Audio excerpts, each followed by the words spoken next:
Oh man, you already know. Cool here, man. I got Quinzell Reddick here, aka Big Blizzy from North Philly, man. Uh, unfortunately, he had SEI dollars. Yeah. So you my first guest, right? On the humanize, man. Yeah, that's Where I feel, where we come that's an from, right? honor. Where we come from, right? Yeah. We were taught at a young age, right? And this is what people.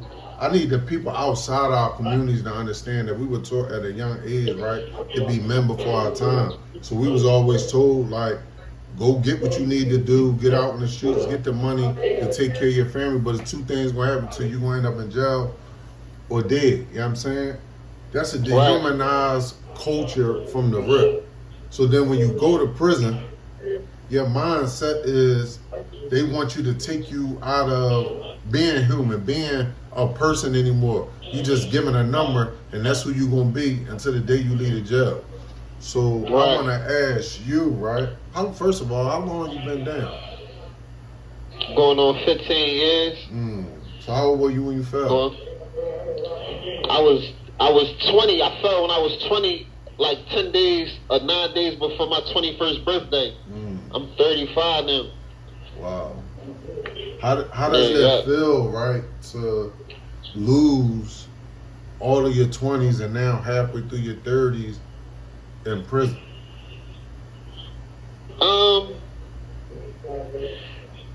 Honestly, bro, if you asking me, it's like first, it really it hurt because me and my folks just was having this. We just was talking about this, like the time that's lost. But like you said, like you started to join off, it's like we signed up for like we was conditioned. I was conditioned a certain way. You know what I'm saying? Right. So it's like it hurt that I lost all that time. It hurt that I lost all that time, bro, no doubt. And that I'm still doing time. But like I was explaining to my folks, who's to say if I was home I would be alive? Who's to say I'd be... Because I'm comfortable with who I am today. You know what I'm saying? Honestly. Like I'm comfortable with the man that I grew to be. And I can't... I probably won't be this person I am today without going through the changes you went the trials and the tribulations that I've been through. Yeah, like so and it's like I ain't got life.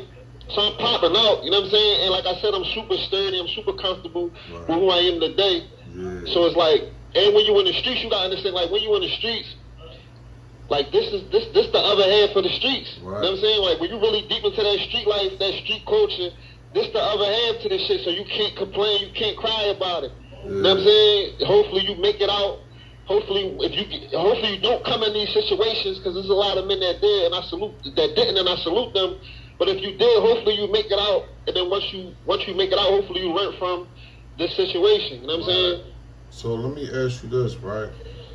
Because I know you hear about it. Like, one thing about the jail, they get the news sometimes before the streets. And I know I did, right? And I did 22 years, and I could call home and ask somebody a question about something. They'd be like, how you know already, right? So when you hear about all the youngins that's running around, right, with no sense of direction, and the old heads following what the young boys got going on, right, or doing what they telling them to do, they basically becoming the young boys, right?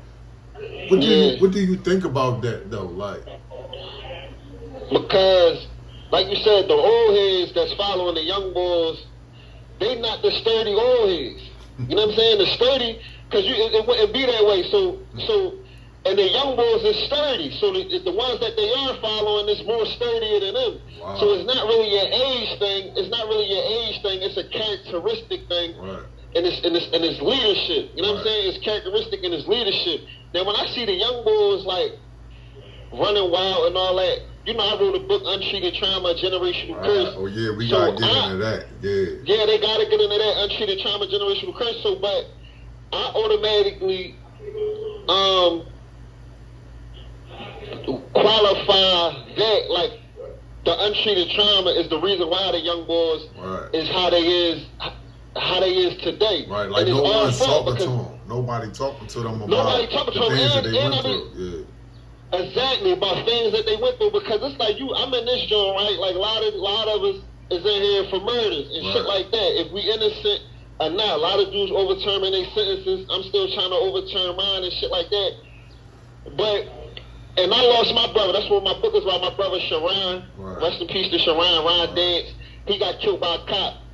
And that kind of motive, it changed the trajectory of my life completely once I lost my brother. So when you look at the young boys and all the shit they going through, seeing their friends get killed, seeing murders happen, they pops book for murders, or they pop being a murder victim, they old heads book for murders and being a murder victim, and it leaves them without a real positive influence or a real direction or what is really meant to be a man in society.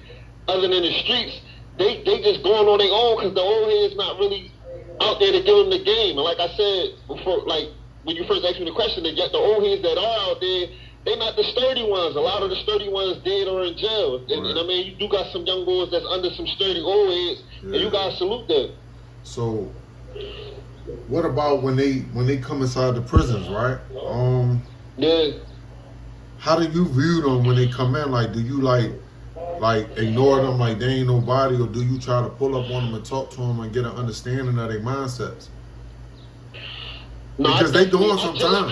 They coming in there doing time more than they time coming that we got. They coming in with a shitload of time. Right. Like, you know what I'm saying? They coming with a shitload of time. And it's crazy because, and no, I don't ignore them like they nobody because I was them before. Like I said, I fell when I was a dub. I came on state when I was 23. So a lot of them like that, and I attract a lot of the young boys. Like a lot of the young boys, they're attracted to me. You know what I'm saying? So it's like they come to me, and I embrace them because they keep me. Because it's a split. It's like there's a split need in that. You know what I'm saying? They keep me youthful. They keep me live. They keep me on point on what's going on. Right. And I keep them on point on no. This how you do your time. Right. This how you do your time in a way that your time is not being wasted. Like when you ask me, like when I all my 20s, like it wasn't wasted because I locked into the point where as though I'm a professional at certain shit. Right. You know what I'm saying? I'm a doctor. I got a doctor degree on certain shit. Right. You know what I'm saying?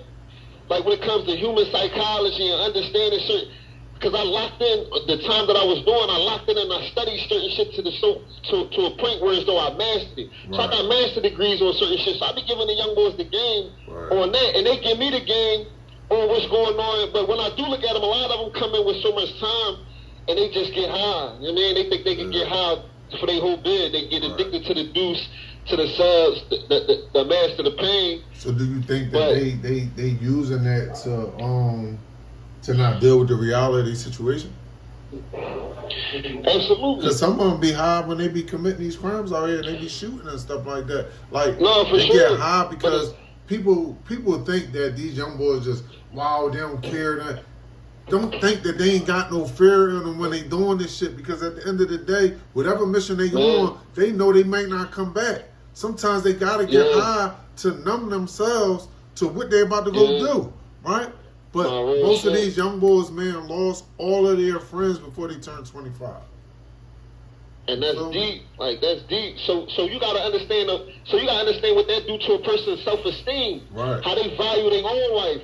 Well, all my friends, like for me, my brother got killed when he was 17. Right. So when I was 9, I didn't see past 17 when I was out there.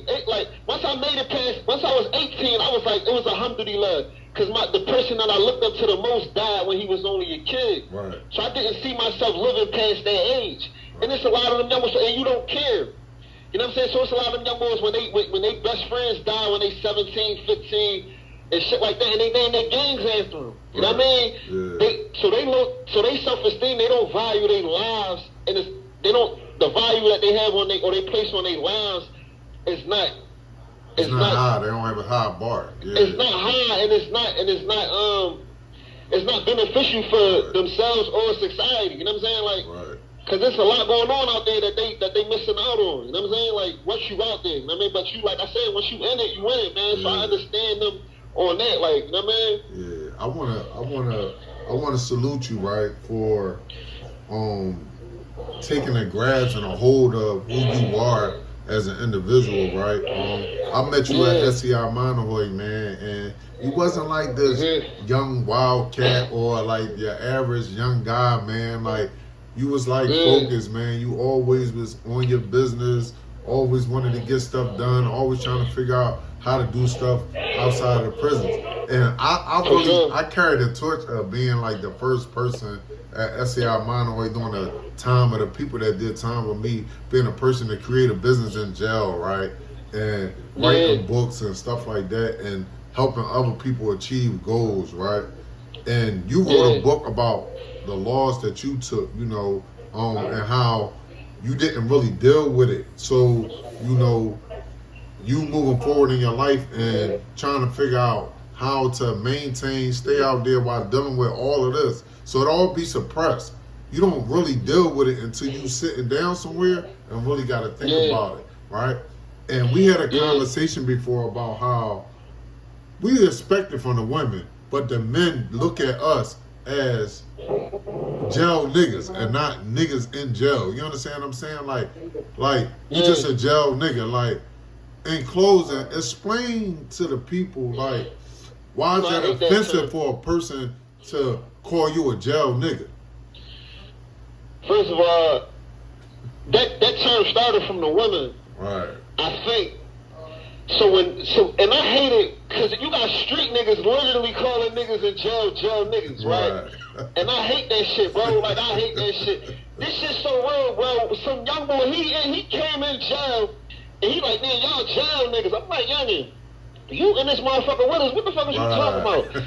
But it let me know, like, the thinking of motherfuckers. But like you said, bro, firstly, and it's great that shit show called Dehumanized. Firstly, I'm me. I'm Blizzy. Right. I've been Blizzy, and I'm going to be Blizzy, and that's just what it is. So I ain't no jail nigga. I'm a man that's in jail. Right.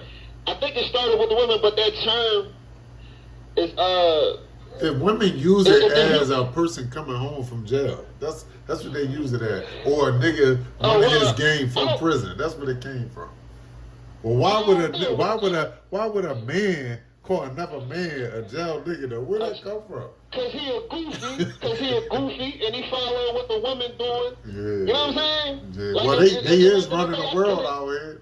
I'm out here. They running the world. You know what I mean? They the women. No, for sure. I respect that because there ain't no real sturdy men out there. Right. But that was a prophecy that women was going to be greater than men as far as how many. Wow. That was a prophecy from the Prophet Muhammad sallallahu alaihi wasallam. Women going to be greater than men. Right. Now, when they talk about the sturdiness of it, you know what I'm saying? Because we got a lot of sturdy women out there, and I salute that. But there ain't that many sturdy men. A lot of us dead in jail and shit like that, or a lot of us got different occupations, and you salute, and I salute that.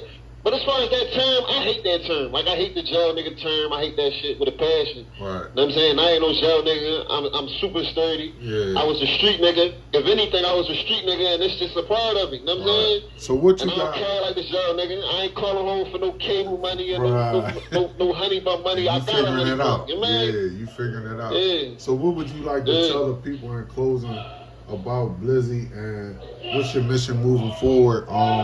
What's next for Blizzy, man? Oh, you definitely getting another episode. You can believe that.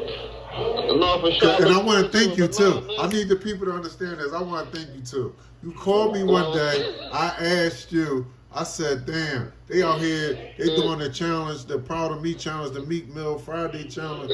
I need you to give me some pain. And wallahi, man, 24 hours, you delivered that. I appreciate you. The people love it. They saluted you for that. But what do you have to say? But this goes to show with a mindset that you could put a person in prison up to a challenge to what's going on out here, and he could complete that. So that shows you that your mindset is different. So what you got to tell the people in closing, man, that they can get to know about Blizzy for them to stay tuned, man? Man, I'm Blizzy, super focused, and I have an elite type of thinking. You know what I'm saying? Like, everything that I do has to be on an elite level if I reach it or not. Because sometimes you're not always going to reach it, but it's like, the term, they say you shoot for the moon, if you mix, you still amongst the stars. Right. Anything I dived into, that's exactly what I did. And unfortunately, like my first love was the streets. You know what I'm saying? And I did that to the utmost of my ability, and I honor every code that came with it. Right. But now it's like growing up in these joints, growing up in jail, and understanding and putting more value on myself. I got a lot of great ideas that I won't say. I got a lot of great things that's coming that I won't say until they come, man. But you can expect a lot from Blizzy, man. I already know. We appreciate and you, man. And these glasses Gucci too, man. Anything Gucci, man. I'm really carrying, man. Yeah. They already know. We thank you, Blizzy, man. I need the people to stay tuned. Hit that like button. Hit that subscribe button. Tell your friends to tell a friend to tell a friend, man. Blizzy will be back though, man. Thank you for tuning in. I'm getting back. To Dehumanized, man. We'll see you back soon, man. Wake up before you can't.